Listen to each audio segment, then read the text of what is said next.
Thank you very much. Good afternoon, all the connected people in this webinar.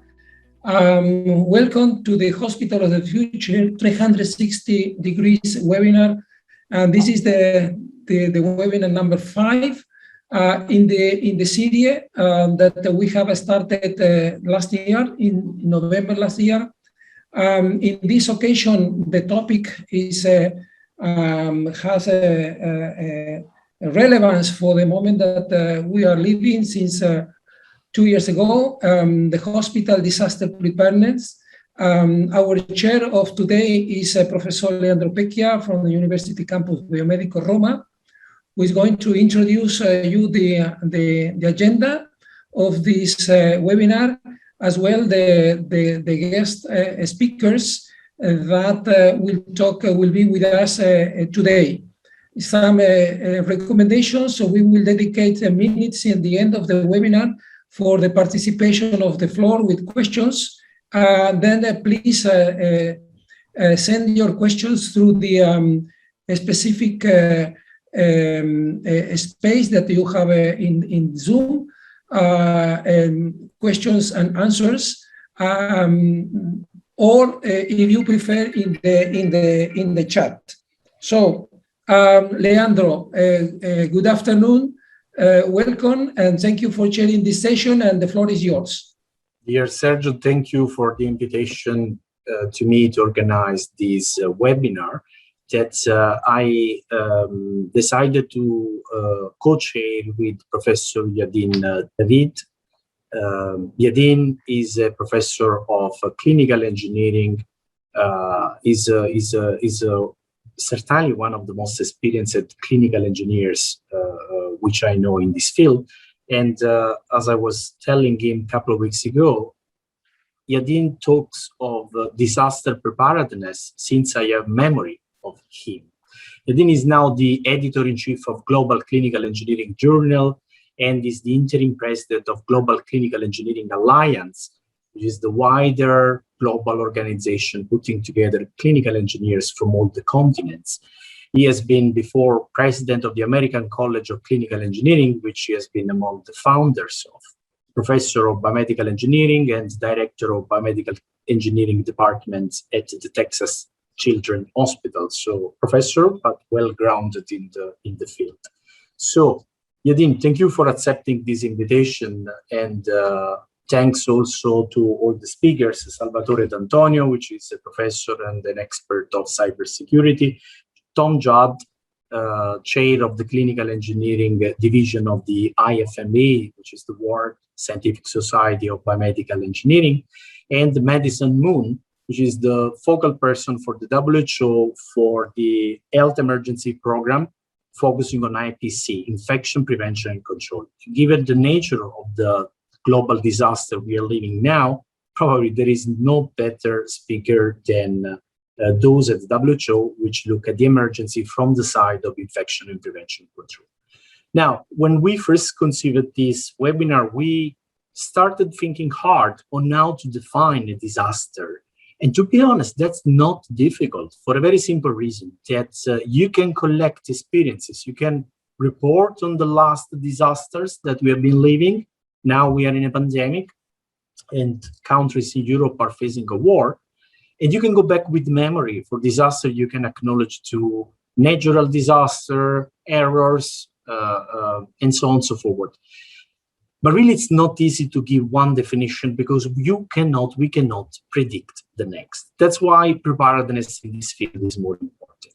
But yet, Professor Yadin David managed to give a nice definition of disaster and how we can face those circumstances. So, with no further spending time, I would leave the floor to Yadin David, which I hope which I'm sure will do a great job in sharing this webinar. Thank you, Yadin, for accepting my invitation.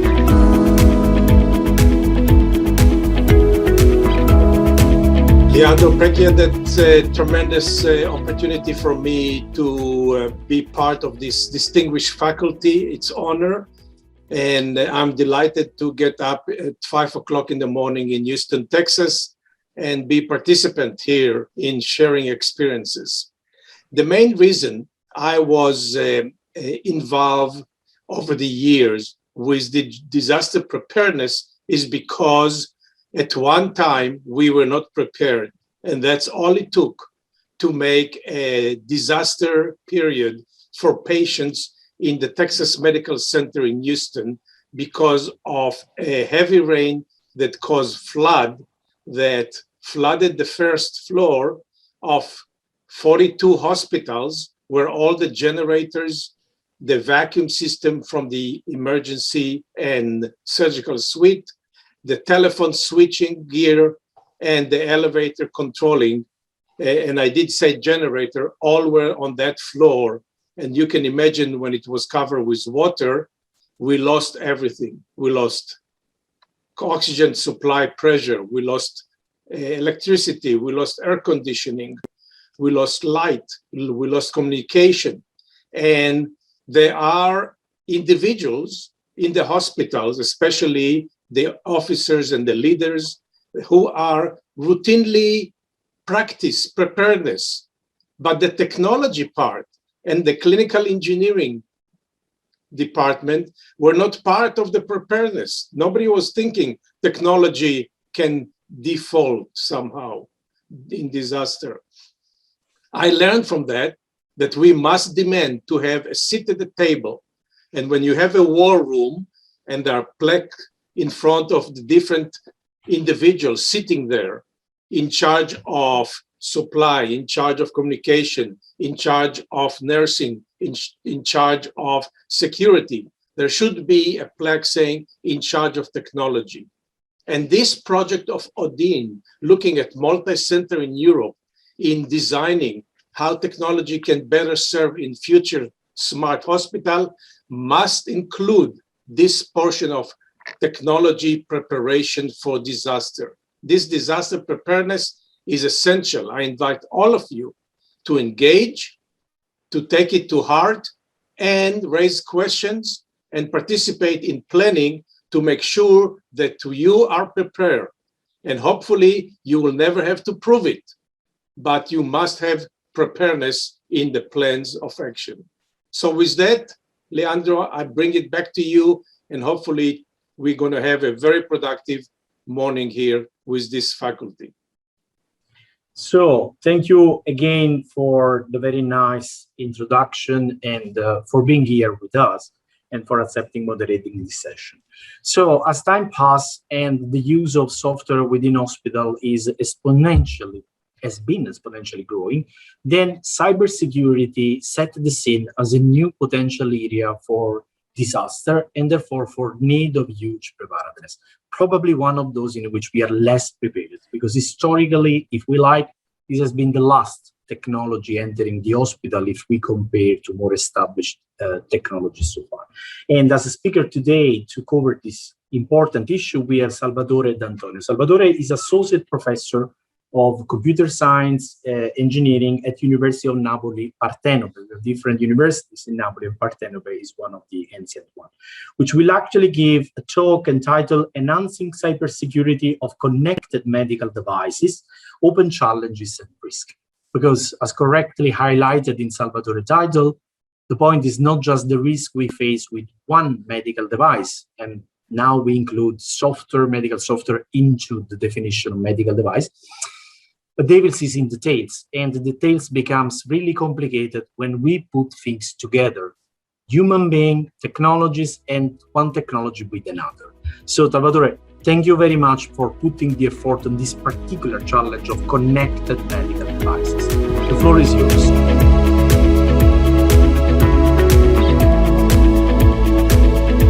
Yeah, thank you, Leandro, for your nice introduction. So the focus of this short presentation is on cybersecurity issues currently affecting connected medical devices and smart hospitals in general.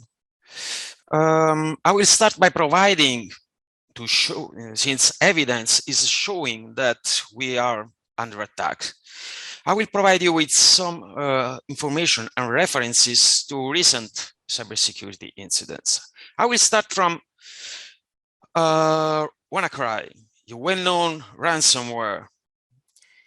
that the large-scale ransomware that attacked radiological devices in several hospitals, causing interruptions of healthcare service delivery. Yeah, in 2017, in May 2017. As we can see, a lot of cybersecurity incidents have been caused by this type of malware, ransomware. Why? Because a ransomware allows to violate data integrity, data confidentiality, availability, system, service, data availability. It's an advanced, persistent threat that is very, very dangerous because it uses the strategies called slow and low.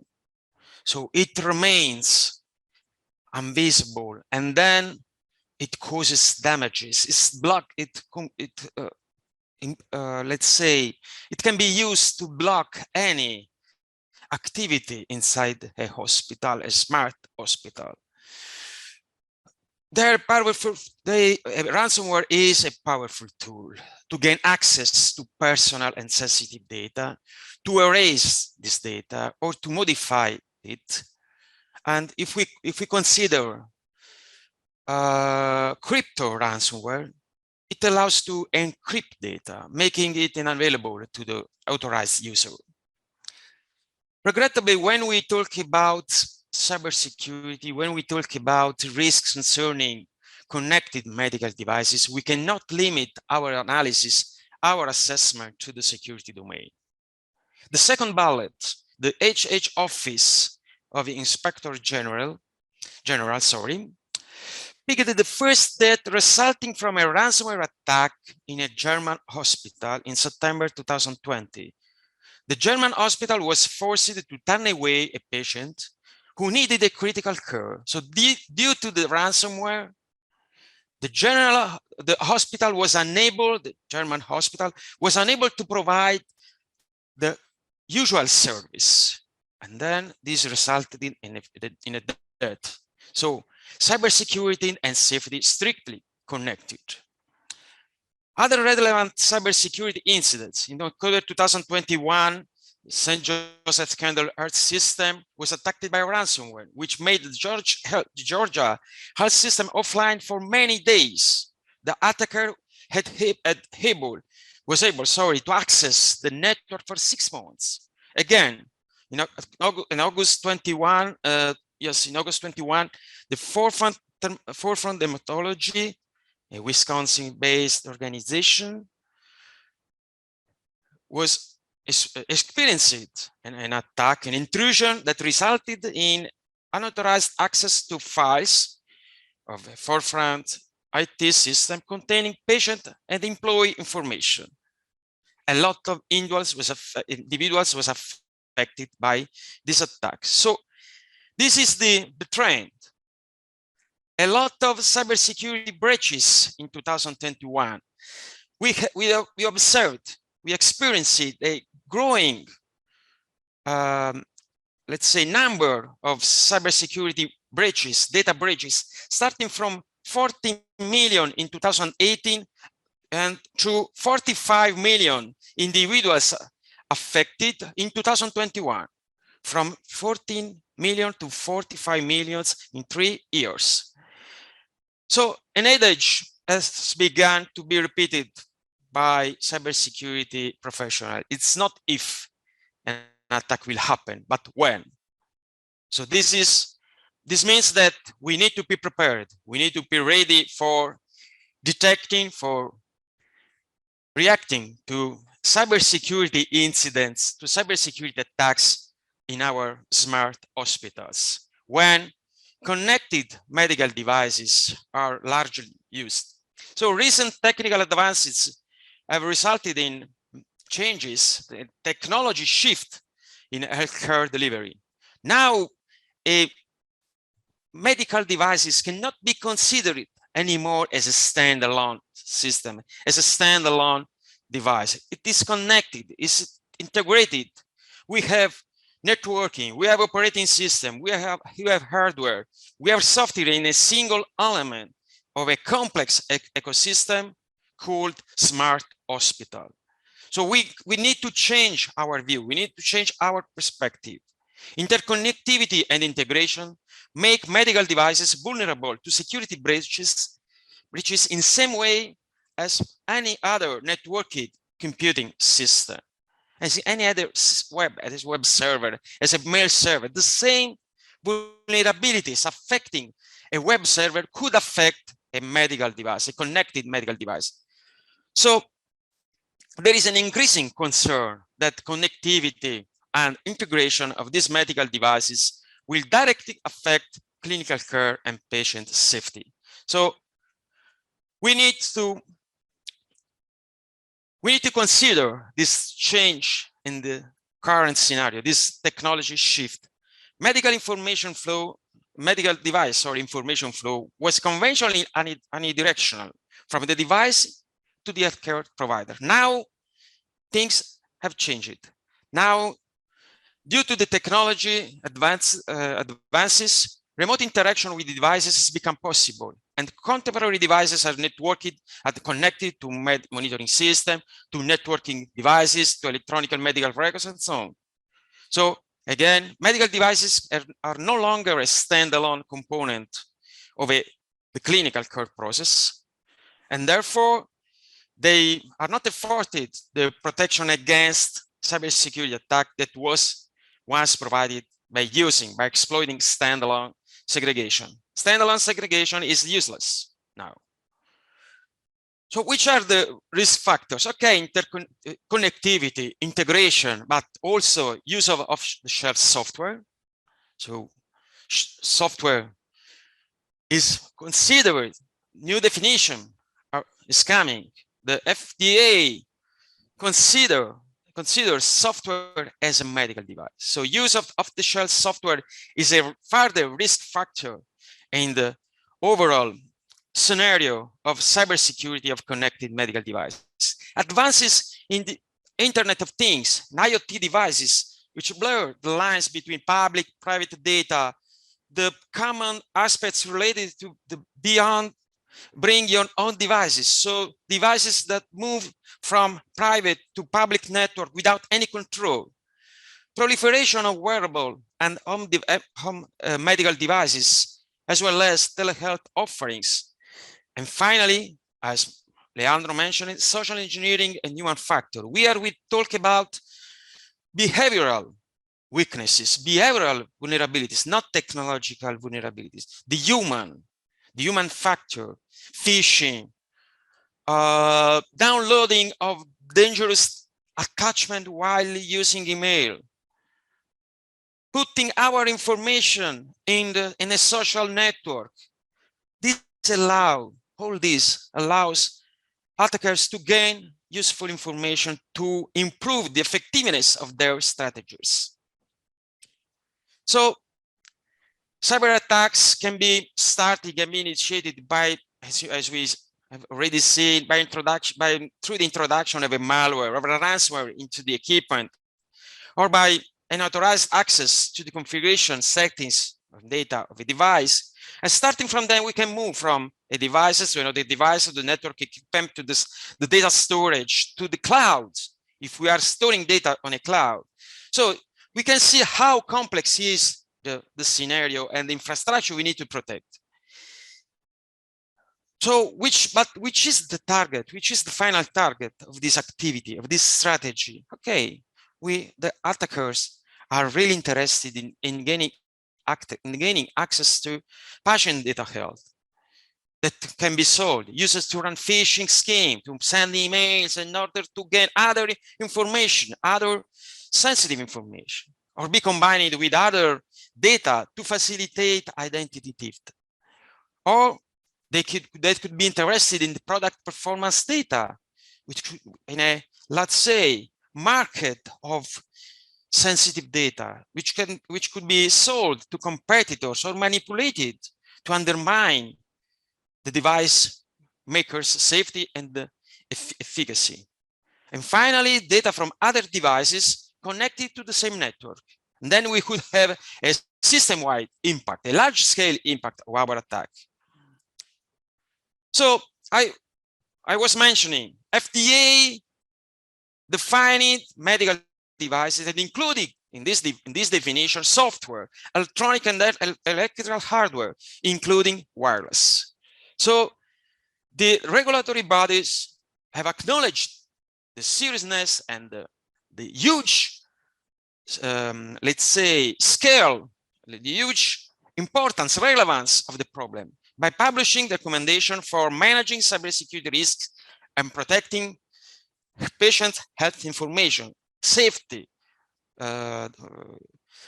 patient safety, and so on. So a cross-domain approach, cybersecurity and safety, standards for cybersecurity risk assessment, and standards for safety risk assessment. And so now we need to face this, let's say, multi-domain, multidisciplinary problem. The manufacturers also are called to address a problem. This usual and the well-known trade-off between usability and cybersecurity, the two conflicting words, always conflicting words. If we want to improve the cybersecurity of a system, we need to install sometimes sophisticated tools, and this makes the device more difficult to use. So for device manufacturers, the challenge is how cybersecurity requirements can impact on device usage and how to determine where trade-offs can be made. This is a further challenge for manufacturers, the trade-off between cybersecurity and usability. And this could be managed by designing, let's say, specifying a cybersecurity plan, starting from the design. So as a security decision is being made, device manufacturers should take into account the following critical questions. What is the intended use of this device? Which are the risks, safety, cybersecurity?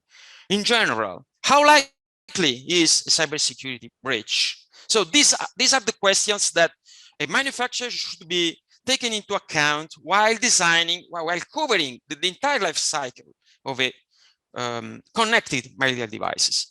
Devices manufacturers should incorporate security and usability consideration in an effective cybersecurity plan, starting from the beginning, starting from the design, and in a continuous process to the development and to the deployment.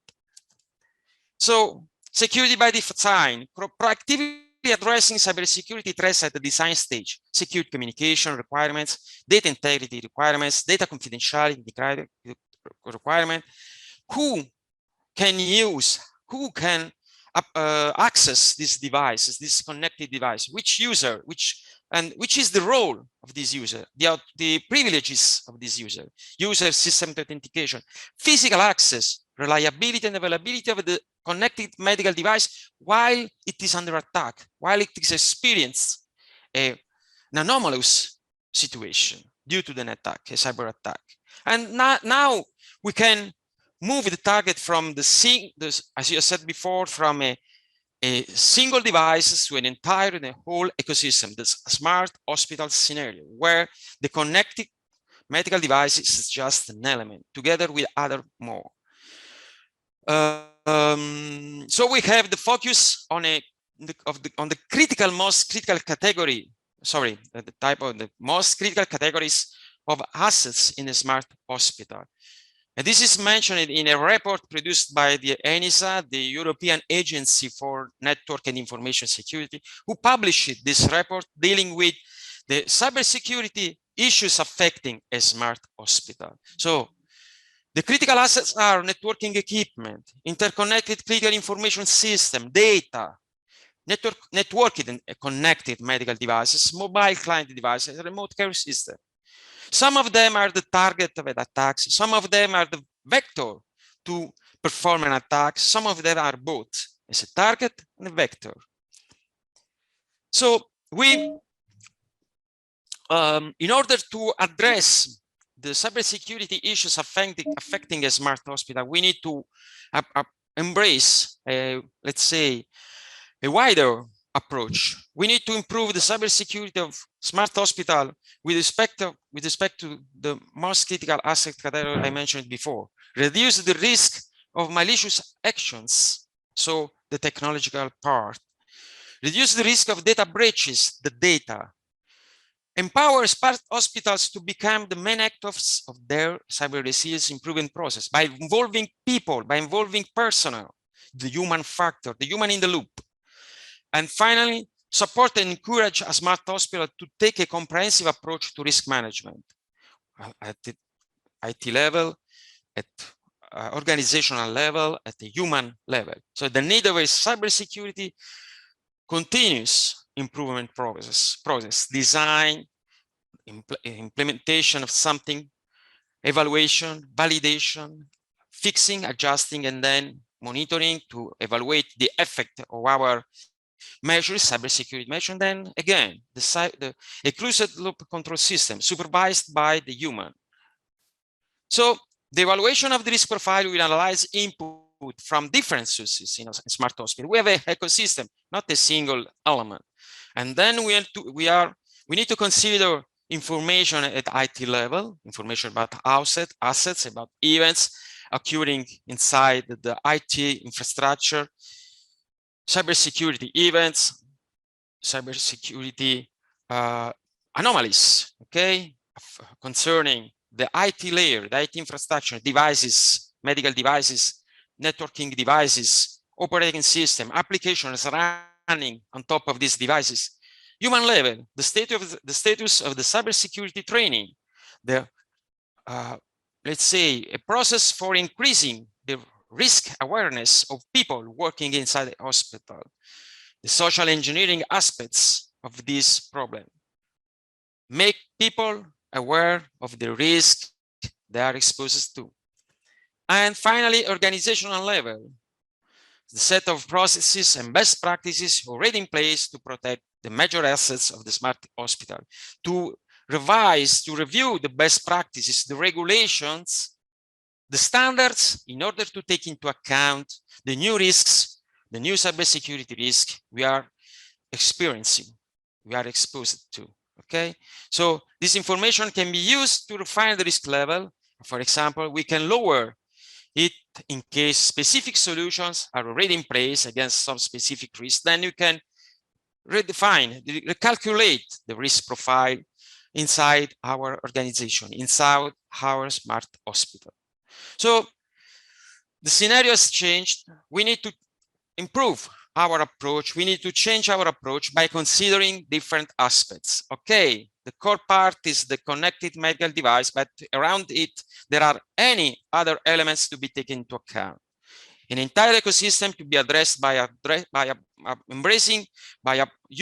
following a multidisciplinary approach, a multi-layer view, considering not only technological aspects, but also human aspect and organizational aspects. So this is my small contribution to this discussion.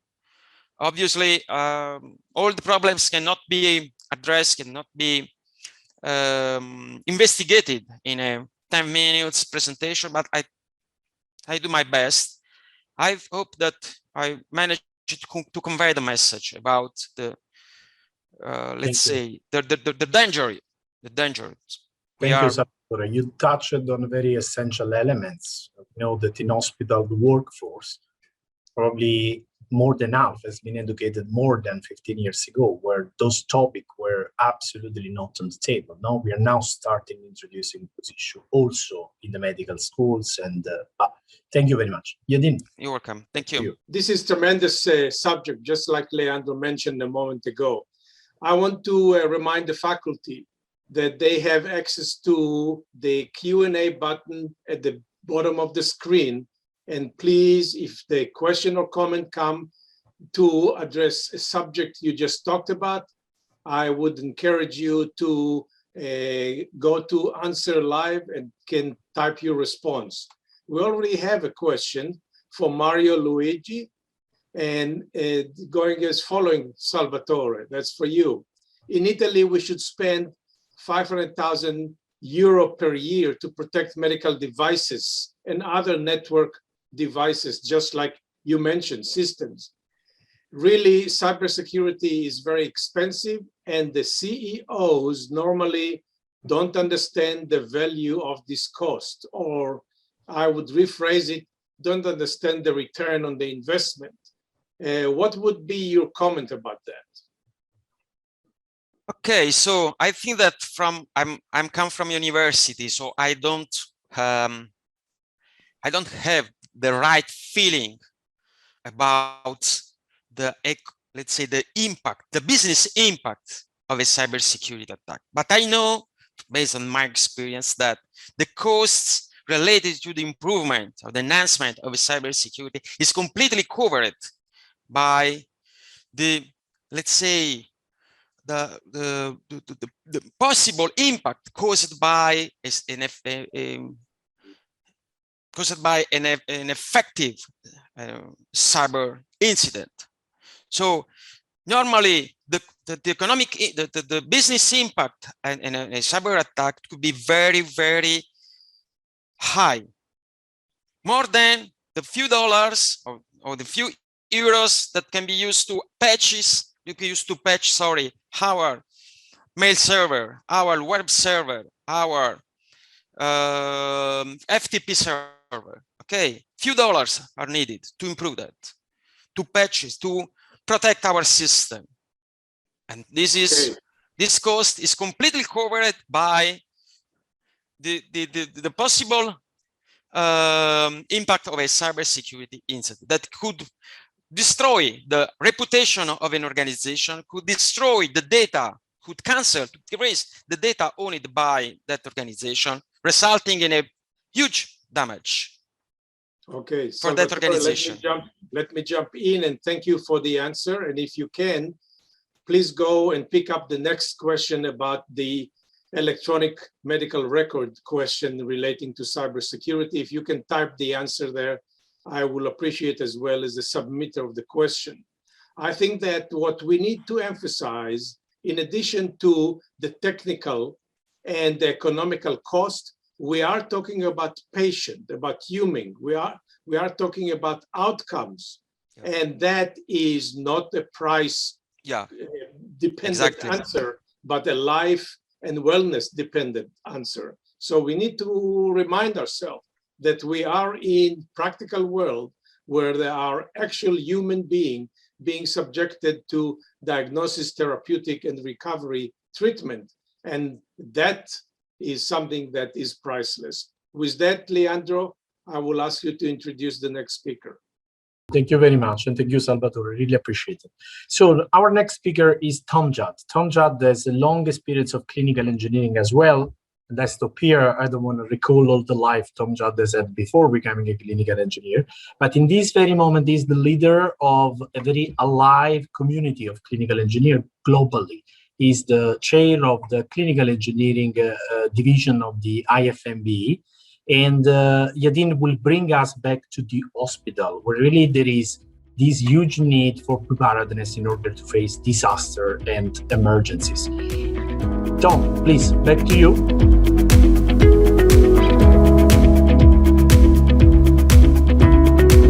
Great to be here today and to represent CED and also to partner. Actually, in this presentation, you'll hear Dr. David's voice even when I'm speaking, I hope, with his 30 years, as you said already, Leandro, experience in disaster preparedness. And lastly, I just want to mention that I did have 25 years with Kaiser Permanente, who has worked pretty hard on the whole smart hospitals concept. So I hope we have value to add there.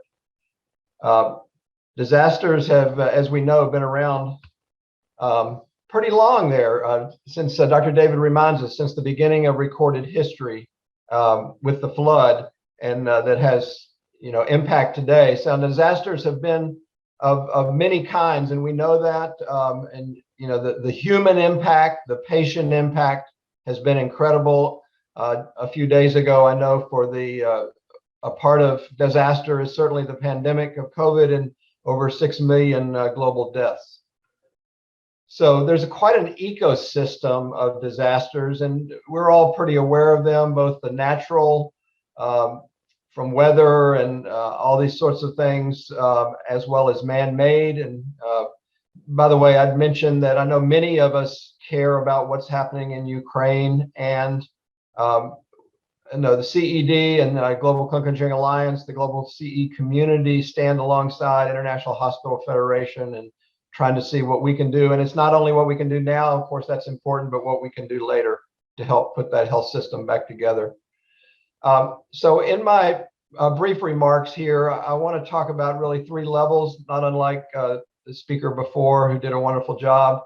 There's certainly a global level that we can both prepare and respond. There is a national level to be discussed, and at the local level. And I will present really Dr. David's accumulated, not as well as him, of course, but his accumulated experience with mobilizing people at the hospital level to make a difference. So I'll quickly say, I've got some slides about how CED here has responded with the Global Clinical Engineering Alliance, with WHO. I'll note here quickly that several national societies, and many of them in Europe, I mentioned the Italian society, AISC, they had responding to pandemic and other events. They've had many national events and training about earthquakes as well as COVID. I would cite ABE Clin in Brazil, also many national events and training, not only around the pandemic, but also around mudslides. So at the global level, the leader in the medical device field, of course, in responding to anything in the ecosystem of disasters is the World Health Organization, and particularly the medical device unit led by Adriana Velasquez. And actually, Adriana came to Yadin and I in March 2 years ago with a couple of challenges that we helped meet right away. One was around donation of ventilators from one country to another. The other was about getting many of our experts around the world to serve. And that was in March. A week later, she joined a meeting of several dozen of us. And by several months later, she'd come out with this response, this document, and many others since then. So WHO leads that effort globally. IFMB CED now represents over 500 folks from 200 countries, clinical engineering leaders, physician leaders, IT leaders. So we think we're making a difference. What did we specifically do in the CED after Adriana called us 2 years ago in March? We did 5 things. It was basically creating a best practice knowledge network. We did that through a series of joint global webinars on these topics you see on the screen, bringing people together to hear what the challenges are so they could respond with our monthly meetings, pushing out with Adriana her newsletter with a lot of updated information that goes out to about 30,000 health technology leaders around the world. We have a daily WhatsApp group that does solving, and we pushed out a weekday newsletter. We've had over 500 issues where we've looked at best practices, articles, and vetted them and made sure they were peer reviewed and send them out to several thousand subscribers every day. And we focused, on the issues you see there, the clinical requirements, supply of equipment, accessories, training, coordination of activities at various levels, and other basically things combined in the systems approach. So the global CE community has had a huge COVID response.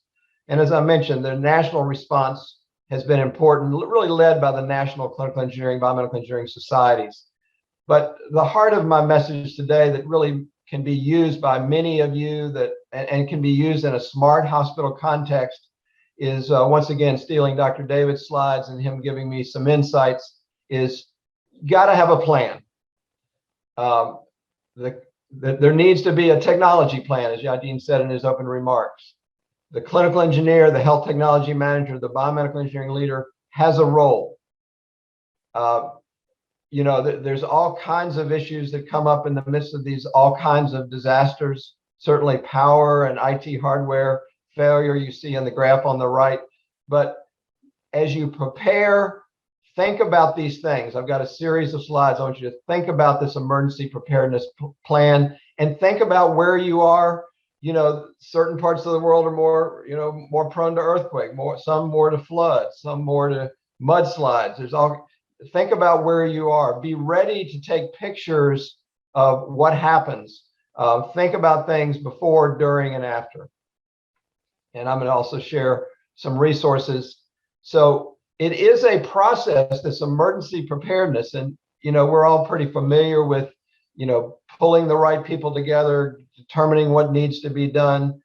As it's really a community effort. I mean, hospitals often get hit in the midst of disasters. I think of Katrina in the US, that the hospitals are flooded with refugees and all sorts of things. So the plan has to be not just at the hospital level, but has to be connected with the community.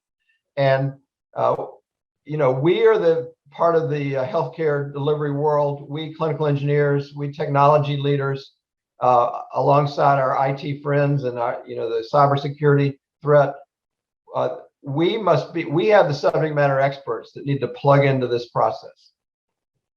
The role of the health facility, once again, has to be integrated with the community and other emergency response organizations.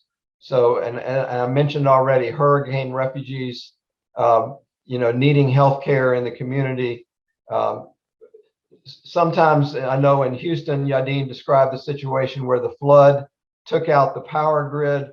So how do we get ready for these things? We're the people that can think ahead as well as respond.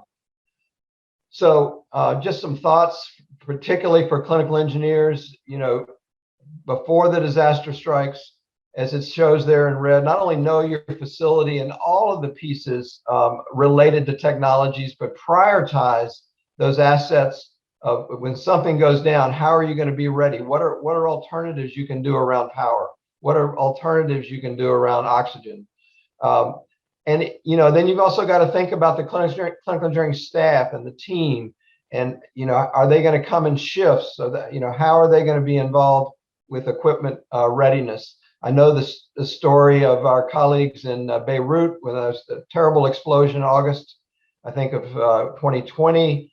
The hospital was basically destroyed, but the clinical engineers had not only helped move the ICU patients, but they took all those burned ventilators and things like that and still made enough to be able to deliver care. You have to think about those things. You need to role play in disaster planning with your staff and be a part of a role play that looks at across the hospital. And even, your command center may be, and I'm not laughing, can, maybe flooded out. So you just got to think about the many alternatives to be in your planning process. It can make a difference. There's the story of unfortunately, Brazil was less able to respond over time and more lives were lost, whereas Australia, over time with similar kinds of problems, were able to respond because of preparation much more quickly and way less lives were lost. There's more about those stories that can be found, but it can make a difference in lives saved with your plan. Is there a limit for preparation? This is one of the major medical centers in New York City that unfortunately put their utility fuel tanks in the basement and not on the roof. And so when the disaster hit, the lights went out and didn't come back on for a while, not to mention the lights, but the water and the heat. So this is a big deal. So once again, in a flooded hospital there in the picture in the upper left, you really got to practice, but you can't just assume things are going to work, trust and validate. Realize that everybody in the healthcare organization can be involved in this planning and practice, from the janitor to the chief executive. You got to be ready to talk with the media about things. You got to rotate your own teams. There's just so many little pieces, and I'm glad that Dr. David's information will get out to all of you through these slides that he has shared. During the disaster, you got to even think of your staff and how you change them out and how they're going to be able to take care of themselves so they can come in shifts. You really need these regular reports to the chief medical officer of what part of the hospital can be used. When is it going to be ready to be used? What clinical support will there be for incoming patients? There's so many different pieces here. This is one time where clinical engineers who love to make lists, this is an important area to make lists and think ahead. Yadin was talking about floods that affected IT. This was in that flood at his hospital. And you can see that this guy, I think, is a Texas-sized gentleman. So this is about a 5-foot watermark. And I think the IT servers were on the floor in that area, unfortunately. So after the disaster, and once again, Yadin reminds us to take pictures throughout the process, for recovery of so many things, recovery of these assets. And my time is up there, but be ready for all that. And there's several resources here, both US and globally based, that can share. In my appendix, which I don't have time to go over, more about clinical engineering and CED, and also more about vulnerability. And I will add some other things about Kaiser Permanente smart hospital projects and integrated work. Over to you, Leandro. Thank you, Tom. Thank you so much. This was such a comprehensive, and I definitely understand that on each of those topics we could and probably should talk for hours, especially while we are living a disaster such as a pandemic, and during that we start a war. That's really miserable time, I would say. Now, thank you for that. And in the interest of time, I will introduce the next speaker, while we can still keep the questions and answer session at the end of it. Please type your questions in the chat or using the question and answer tool. I see a few hands raised among our attendees. I'm not sure I can give you the word in the way the system is set. So please type your question in the chat. And now it's my great pleasure to leave the floor to Madison Moon. He's an expert of infection prevention and control, which after many years of experience at hospital level from Canada, he moved to the World Health Organization, where he's working now under the World Emergency program, and in particular in the pillar looking after infection and prevention control. And after 2 years working together, I can say that Madison is one of the most experienced guy, which has both experience from the field and understanding of the global response, as this can be articulated from the perspective of global health. Madison, the floor is yours. Thank you for accepting this invitation.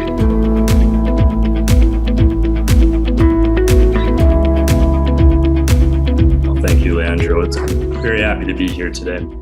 I'm going to get right into it just because there's a lot to this. I'm going to talk about surge capacity for infection prevention control in the context of health emergencies. But in order to set the stage for this, I'm going to provide a really rapid fire introduction to health emergency management strategy, which Tom has set the stage for perfectly.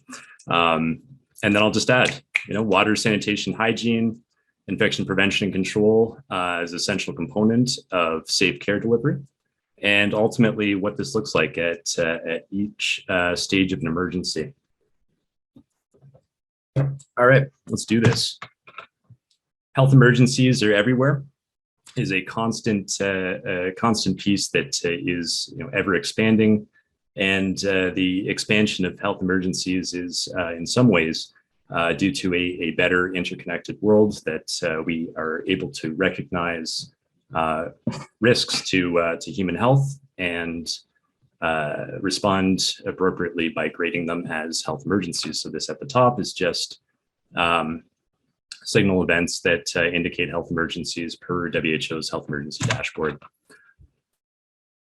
A effective management strategy when health emergencies are ongoing is establishing your incident command structure, coordinating your response partners, streamlining your management and resource allocation for the affected and vulnerable populations into group settings or congregate care settings, as sometimes we call them, and of course within the community. But these can, for different disaster scenarios, emergency scenarios, include community reception centers and shelters, existing hospitals, repurposed infrastructure serving as care centers, field hospitals, They can be camp and non-camp settings for refugee displaced populations, and they can be at home.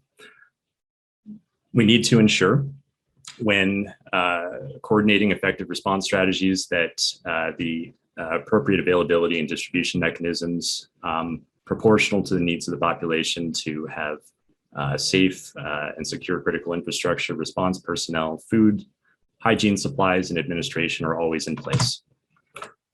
The health effects of emergencies can be disastrous, acute, but key here is that in all instances, the primary cause of suffering and death resulting from acute, complex, and prolonged emergencies is usually disease.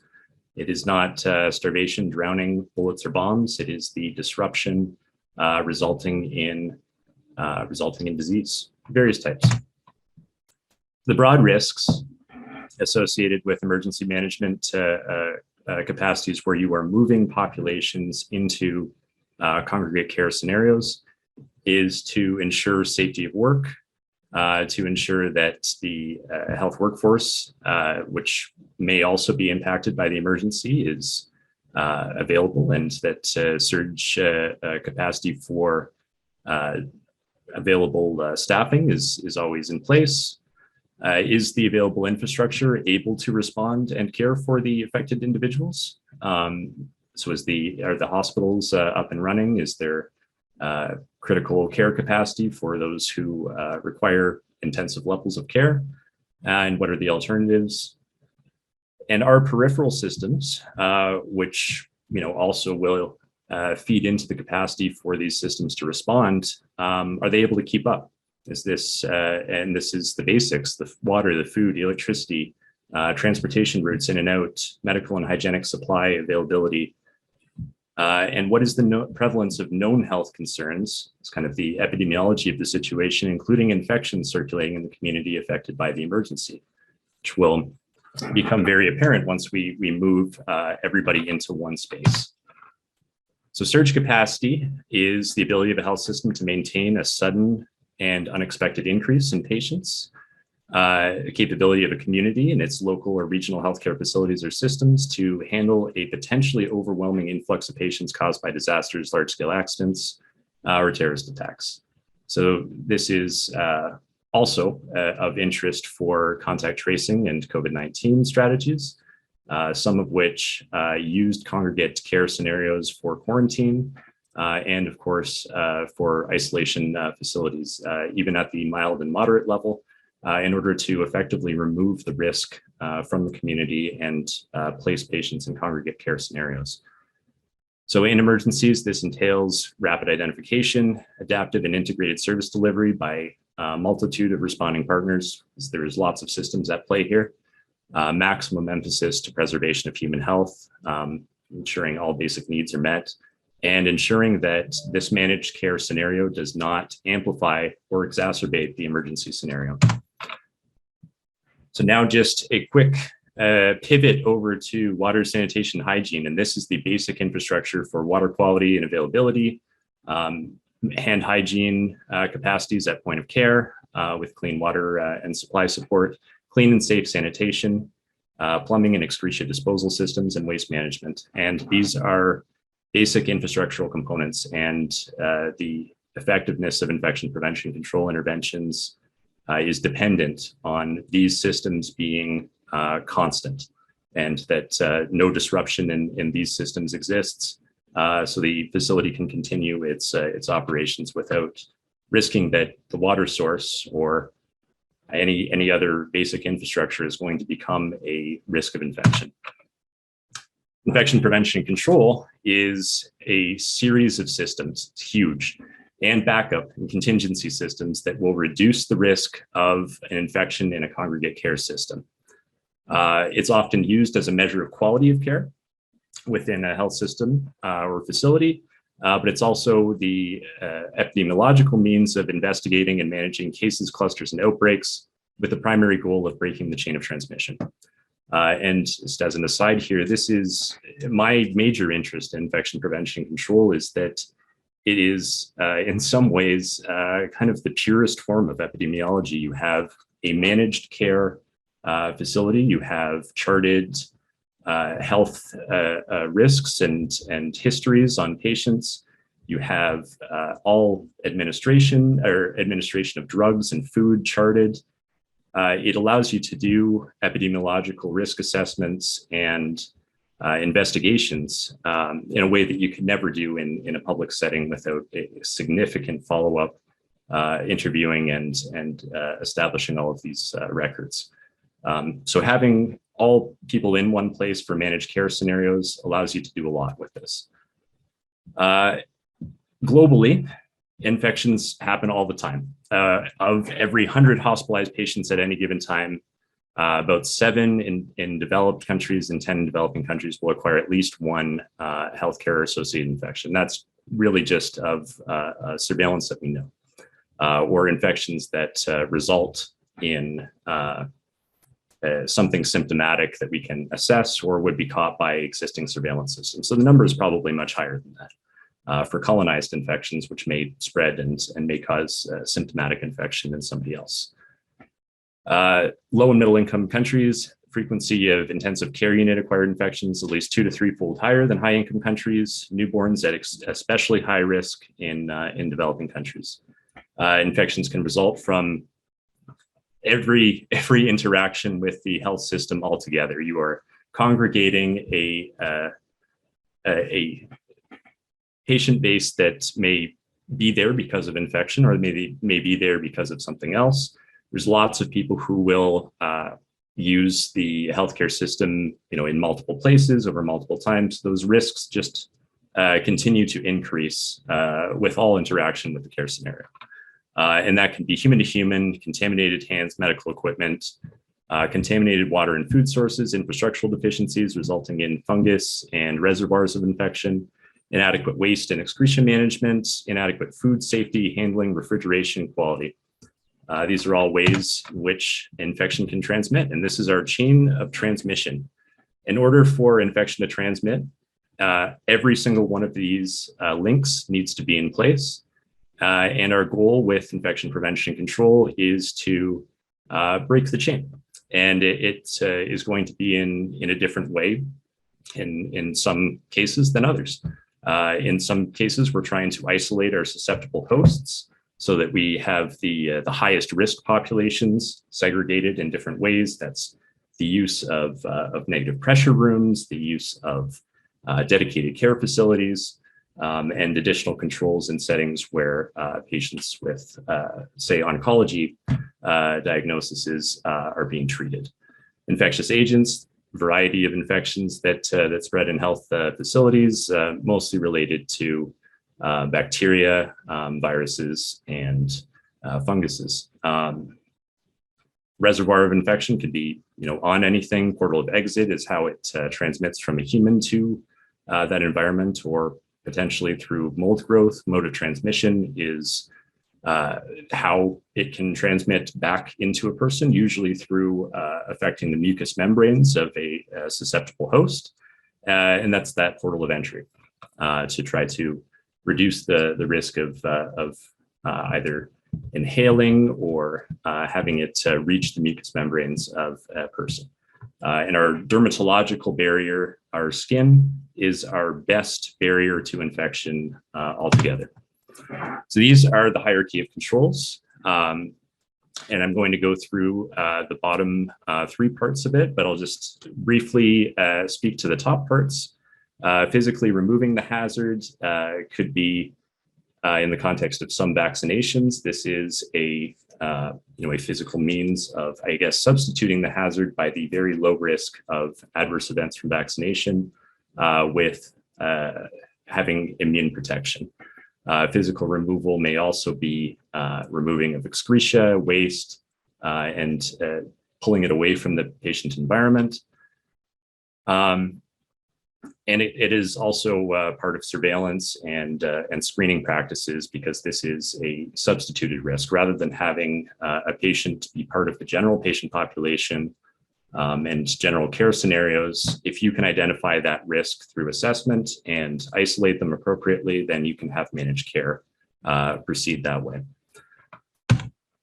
So PPE is unfortunately our least effective control, even though it is still absolutely necessary for short-term close contact protection, except in the instance of universal masking, which is something that we use in the context of COVID-19, which pushes it to a more administrative control.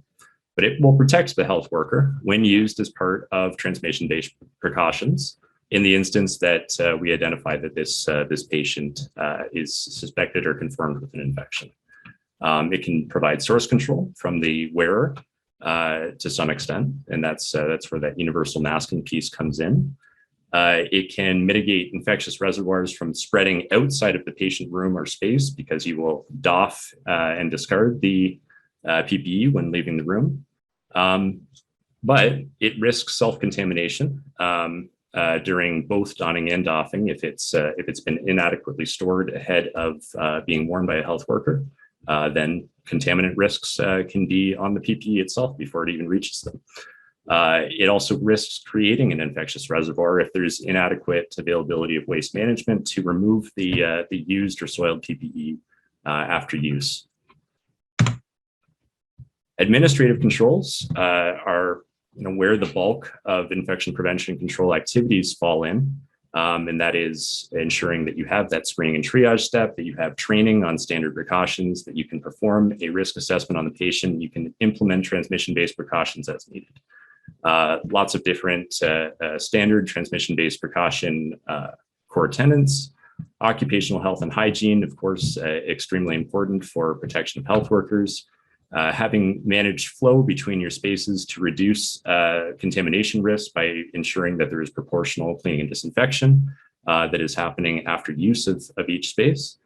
And this is where practice is centralized, but these systems are very prone to human error and breakdown when there is a surge in patients. Our engineering and environmental controls include our water quality, our ventilation, natural air exchange.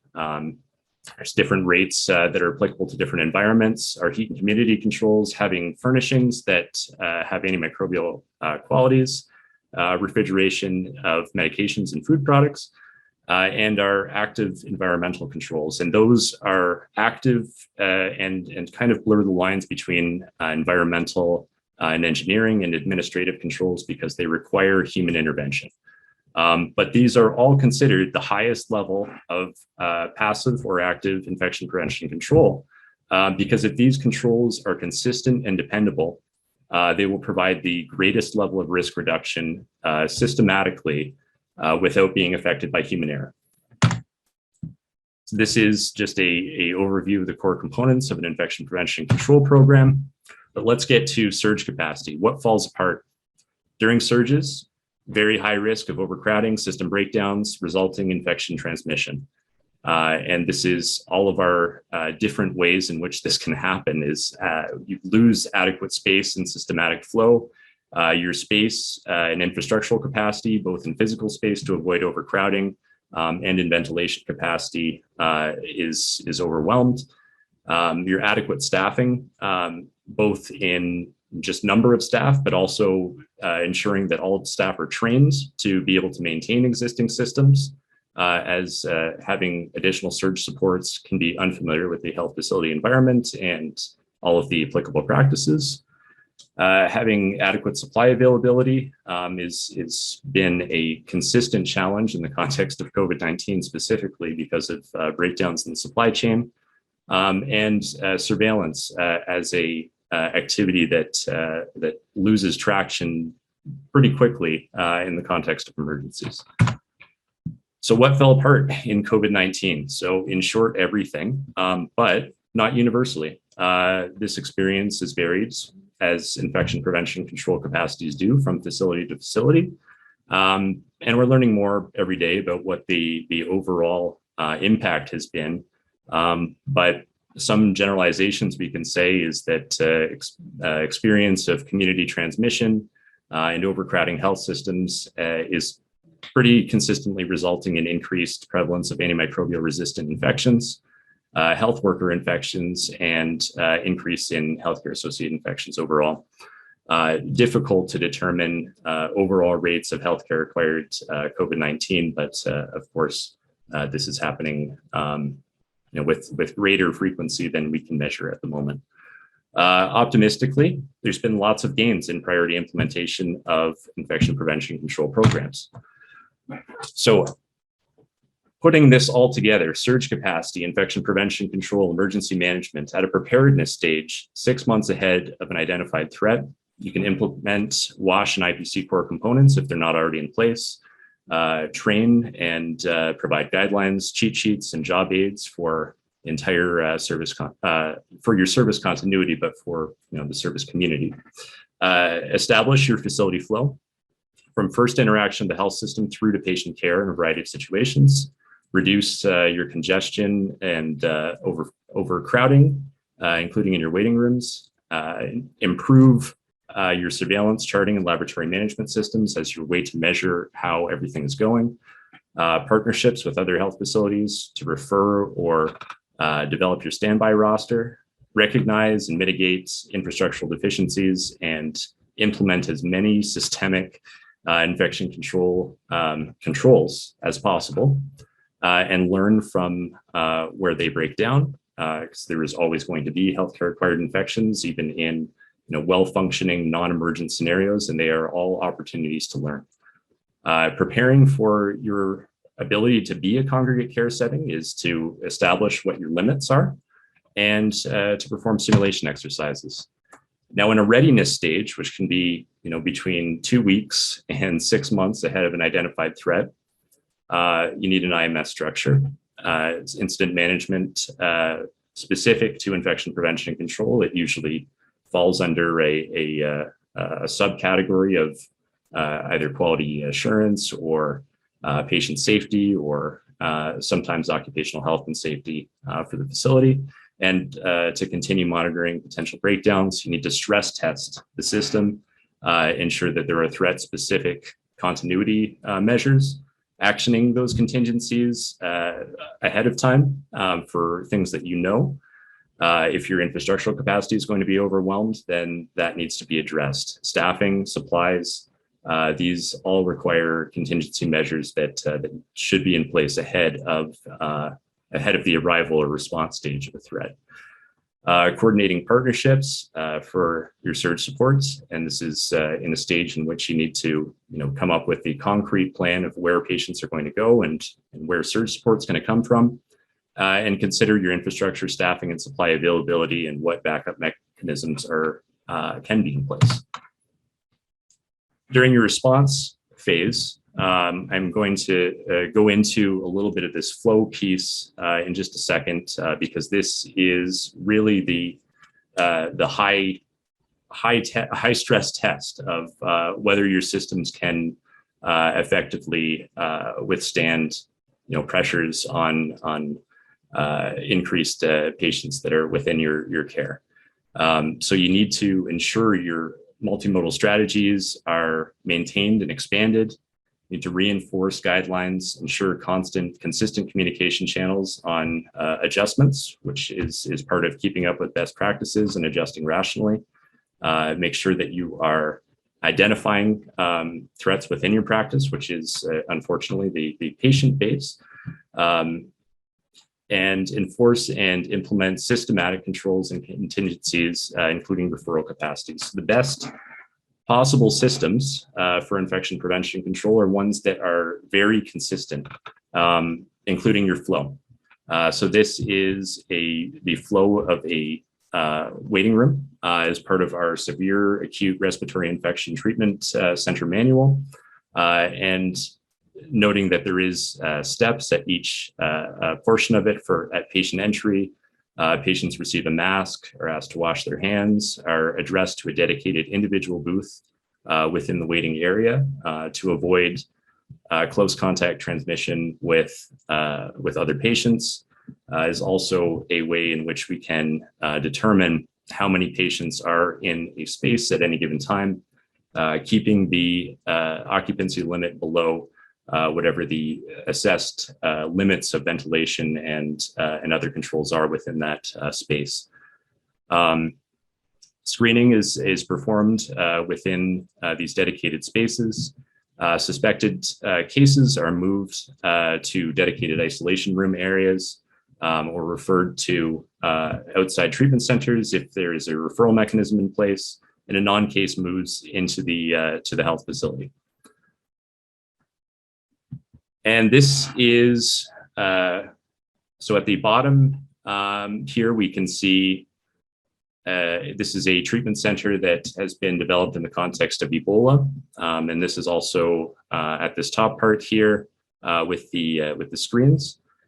And what I'm conveying here is that sometimes when you have a lot of patients or you have a extremely virulent infection problem, it sometimes doesn't make sense to use the existing infrastructure that you have.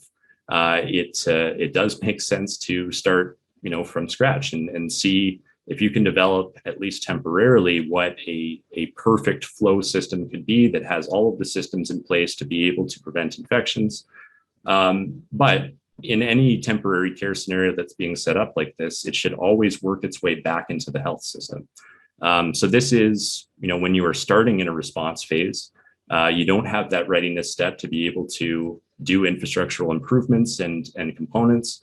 You don't have, the dedicated resources to be able to manage your existent operation and improve it to be able to meet, say, rates of ventilation, say rates of cleaning and disinfection. Maybe your surfaces are degraded, they are porous, and there's a high risk of bacterial components within just your basic infrastructure. Sometimes it makes sense to start fresh, but it should always work its way back in. This is a temporary solution that where you can establish a somewhat perfect flow, but temporarily. So this one at the top here is dedicated patient spaces at a field hospital that was developed in Canada for treatment of patients with COVID-19. And this is individual spaces. There is a hand hygiene supply availability within the space that is well monitored and stocked. There is individual patient-specific ventilation components. And this one is just a general flow scenario for cleaning and disinfection within a patient space to make sure that you are not risking spreading, a risk of infection throughout the space. You go high to low and in a systematic way. I'm just going to recap real quick. Emergency management best practices, it includes streamlining care and service delivery to centralized areas. This increases risk of transmissible infections, potentially making managed spaces unsafe, and it can amplify community outbreaks. Need to surge your availability of water, sanitation, hygiene services, and infection prevention control activities proportionally to meet the demands of this increased risk. All levels of the hierarchy of controls are important, but control systems that can be relied on consistently is the best way to reduce risk and potential for clusters and outbreaks to occur in health facilities. And the earlier the inclusion of WASH and IPC core competencies within a response plan, the better. Some technologies of interest that have come up over the course of COVID-19 include pieces which improve infrastructural capacities and improvement of flow, patient navigation devices, reduction in monitoring of congestion within spaces in the health facility, reduction of contamination risks in clean supply areas, and ensuring that staff areas, which are kind of a neglected area of infection prevention control before, but have been proven to be one of the highest risks of health worker infection. So these areas also need adequate controls proportionally. Ventilation rate and measurement improvement, moving from air changes per hour to liters per second per person allows you to establish your occupancy limits according to your ventilation rate, rather than having an overall number that we had previously relied upon systematically.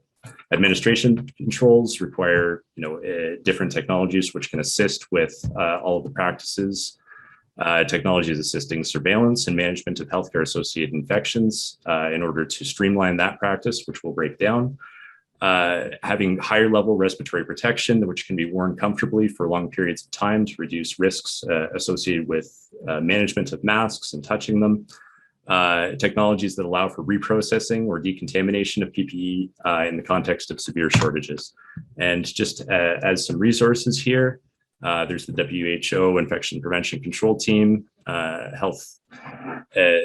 the specific document for surges or resurgence of cases of COVID-19 and the core components.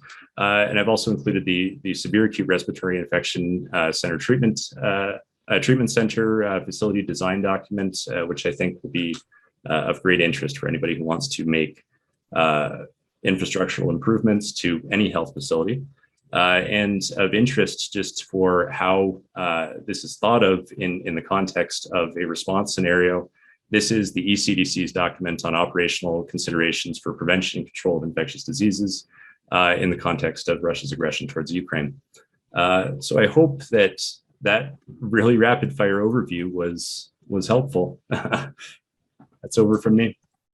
Thank you, Madison. I was mesmerized because obviously, I mean, the way in which you present this topic with such a systematicity and approach, and I think this is really enlightening because obviously there is a whole award behind that. Clearly, it's a discipline by itself, but it's so multidisciplinary because the problem we face in this domain are so complex that will never be possible to be solved by one discipline alone. So this, as structured as it can be, still it's a field which needs a lot of further work, linking together experts with different backgrounds. We have today clinical engineers, biomedical engineers, experts of IPC. Many people in the chat were answering and they work in hospitals. So that's really the way forward to me. I think we are 15 minutes late, but if Sergio agrees, I would still continue for 15 minutes if the host allows that. And probably, Yadin, I would leave the floor to you in case you have a question for our speakers. And for attendees, please put your questions in the chat if you have any burning question for Madison, Tom, Salvatore. Thank you. Back to you, Yadin.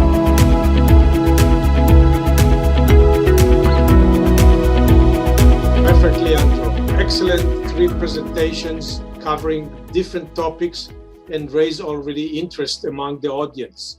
We posed a question to the audience just to know their background, and it's interesting to see that we have just randomly selected 3 categories: those who work in hospitals, those who are part of the academia, and those who are in any kind of government agency. And just roughly looking through it, it looks like we have 50% academicians, 40% hospital staff, and 10% from government agency. So first of all, it's interesting to see the crosscut. Secondary, thank you for all those who responded. And now let's get with the questions so we can really get specific issues are of interest to the audience. Madison, I'll start with you since the microphone is still hot in your hand. You mentioned something very interesting, that the infection rate in newborn is between 3 and 20 times higher in LMIC.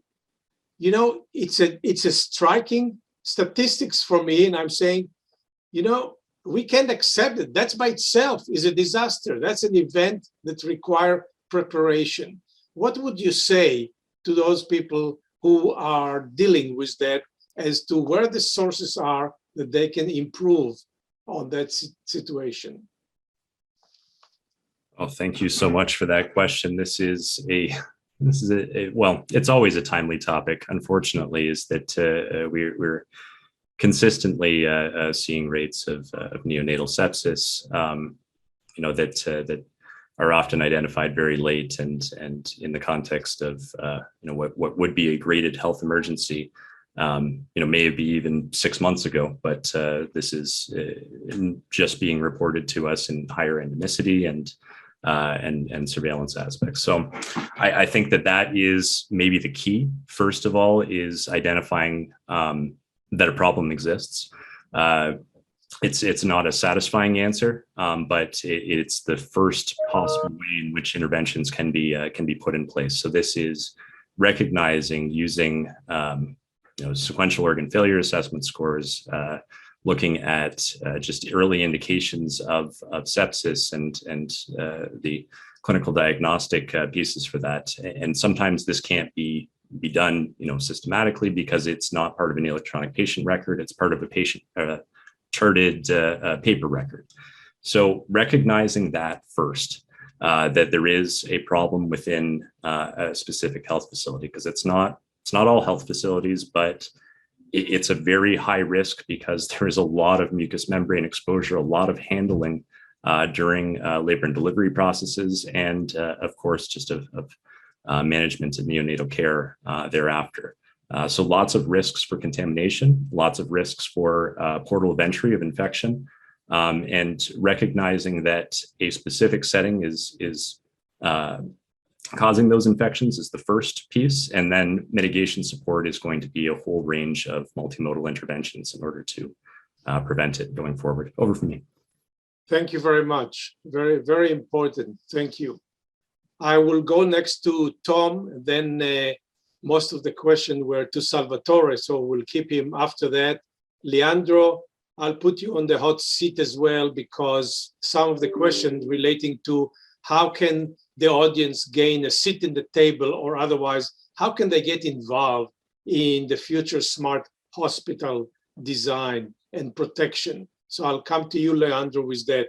Let me go next to Tom.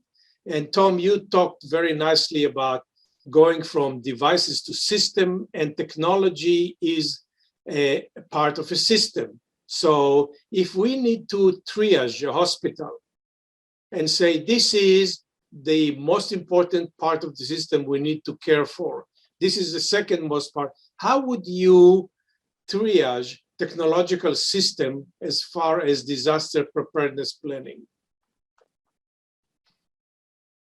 Well, thank you for that easy question. As you started out, it's about the patient. So what are those devices, technology, facility, they all kind of come together. What is that combination of them that can treat the most acute patient is how I would start out by triaging.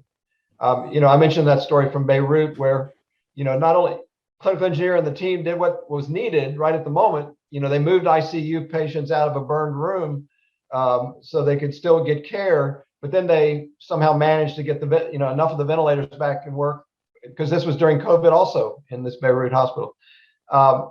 So I rather than go on, I would say it's start with the most acute patients in the various units, and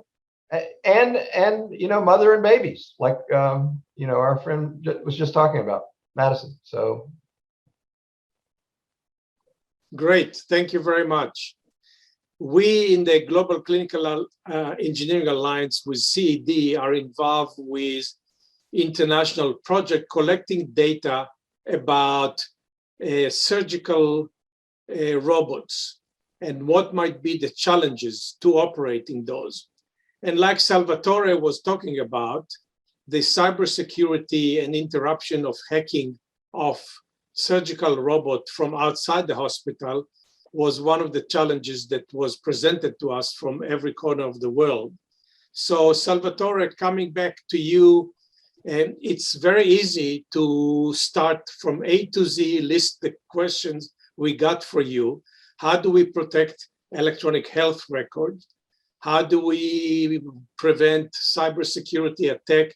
And the list goes on and on and on. And thank you for going to the chat box and typing specific individual answer to it. But if you have to address the whole audience, and I understand you in academia and not practicing in a hospital, but yet, what would be your 1, 2, 3, the steps that you would say for a hospital department that want to help prevent cyber attack and make that a non-disaster event, what would you suggest the early steps are?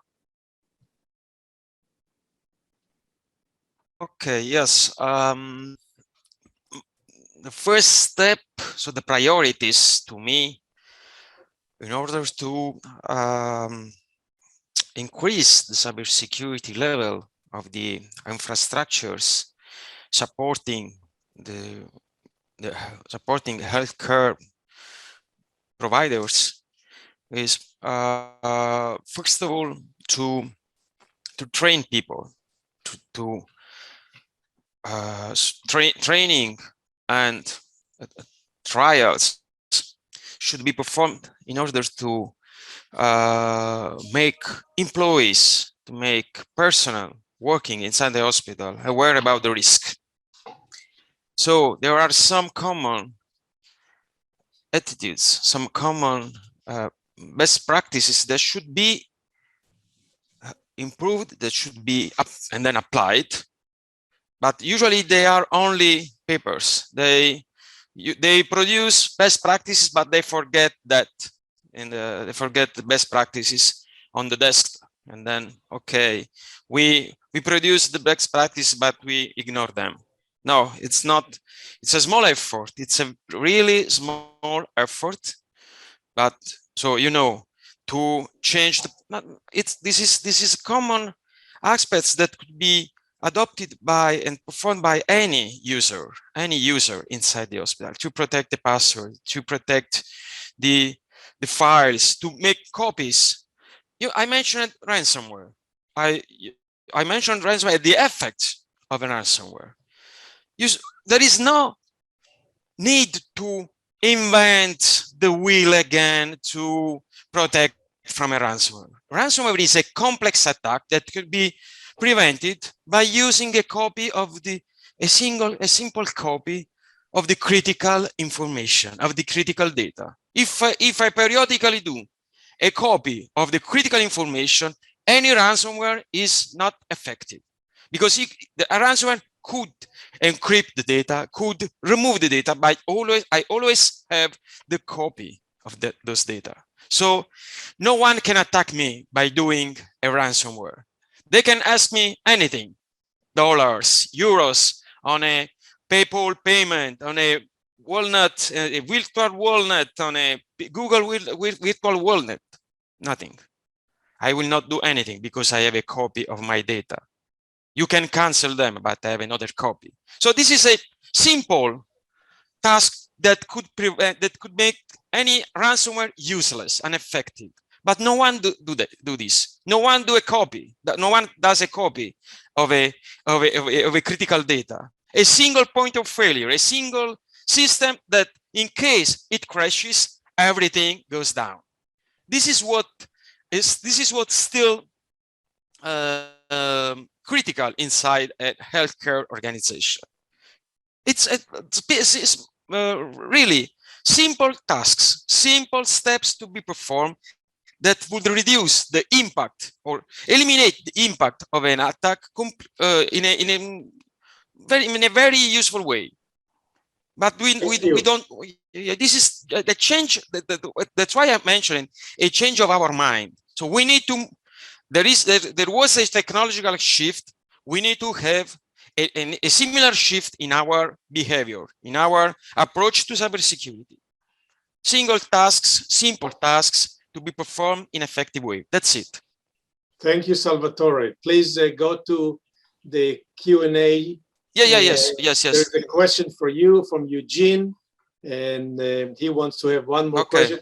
I'm surprised a bit about your answer, because I thought your answer would be number one, attack the Bitcoin industry. Let them shut down, attack them, so nobody can collect the ransom. So we are done with the whole problem. But, yeah. But on a more serious note, Leandro, I'll come to you before I'll ask you how audience can gain a seat at the table. And thank you for putting that answer in the chat. I would like to tell you that on behalf of the Global Clinical Engineering Alliance and CED, I thank you for inviting me to participate. I myself learned a lot this morning, and I appreciate and honor to be part of such a distinguished faculty. Leandro, how can we get involved? Let me thank you for the great, enthusiasm you bring in all the things we do together. Really appreciate it. Now, answering your question, and you're right, I put a few details in the chat as well. There are two ways to be involved, and I agree with you. From many comments and questions, the point is, how can we involve? Because this is really not topic. This is something we cannot solve alone. We need to learn and do that together. So I put it in the chat. There are two ways to get involved, in this case, with the ODIN project. One is individual. There is a community of interest in which you can register, and then you will get in touch in different way. From trivial newsletters, and you don't need more because we are overwhelmed by newsletters. But then time by time, we get our community of interest involved in order to take decisions together. So often we start surveys, we start asking our community of interest to help us prioritizing coming steps or to review our documents, and if they ask, often we are in a position to share the majority of the information we produce. I mean, don't forget, ODIN is a European project, which means it's founded with taxpayers' contribution. So we are more than happy to get you involved in all the way we can. And then there is a more formal way for individuals and institutions, which is the open calls. The way we are designing projects recently is in such a way that we leave some budgets that then we use to issue a call and then get on board new partners. We do that for two main reasons. First of all, because this is a fast evolving field, the one in which we work. And so by the time we write the project to the very last month of the project, we may elapse up to 5 years. And to be honest, technology evolves faster than that. So sometimes we need to inject into the project key technological partners to enrich our ecosystem, both because technology evolved or because when we wrote, we didn't see priorities which then arise with time. This was the case for COVID in previous experiences now.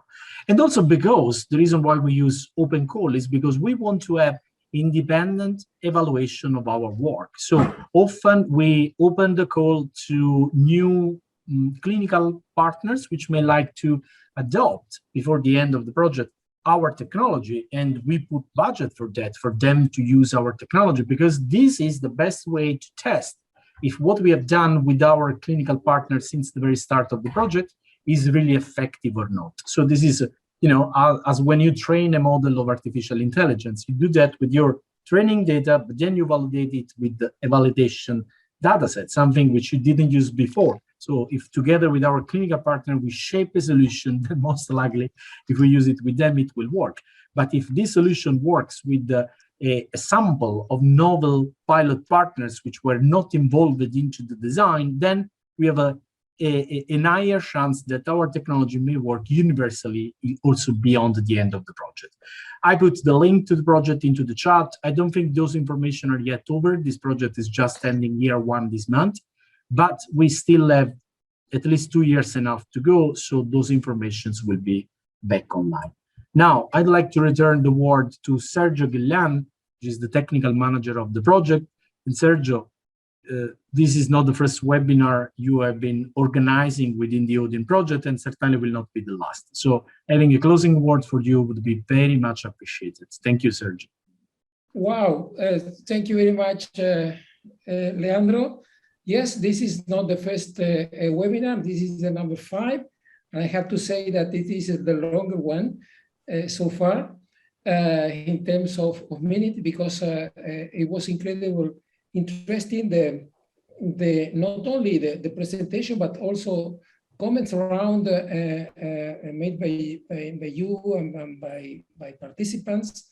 Thank you very much to all you, because you gave to ODIN an incredible new perspective, because speakers, our guest speakers, are really out of external to the project, and it's always very healthy to have this opinion of people, your knowledge that is going to be extremely useful for ODIN, because